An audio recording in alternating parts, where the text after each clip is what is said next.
শক্তিশালী ভূমিকম্পে কাঁপছে ঢাকা, কেঁপে উঠল ঢাকা। শক্তিশালী ভূমিকম্প, বাংলাদেশের রাজধানী সহ সারা দেশে আতঙ্ক।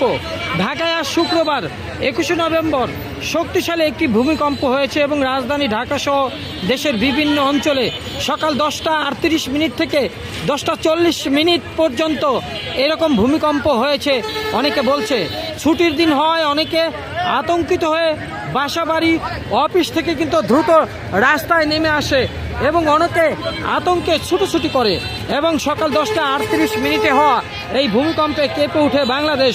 তবে সবচেয়ে আসার কথা হচ্ছে, যারা জানতে চেয়েছেন আসলে কি ভূমিকম্পে কোনো ক্ষয়ক্ষতি হয়েছে কিনা, দেখুন ভূমিকম্পে এ পর্যন্ত কোনো ক্ষয়ক্ষতির খবর পাওয়া যায়নি।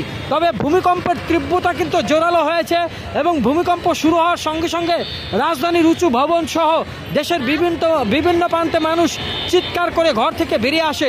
কিছু কিছু এলাকায় বহুতল ভবনের দেওয়াল বা পলেস্তরায় ফাটল দেখা গেছে বলে অনেকে প্রাথমিকভাবে বলছে।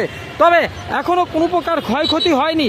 তবে কর্তৃপক্ষ আবহাওয়া অধিদপ্তর কিন্তু জানিয়েছে যে আমেরিকার ইউএসজিএস ভূতাত্ত্বিক জরিপ থেকে তারা তাৎক্ষণিক জানতে পেরেছে 5.5 মাত্রার রিক্টার স্কেল ছিল এই ভূমিকম্পটি।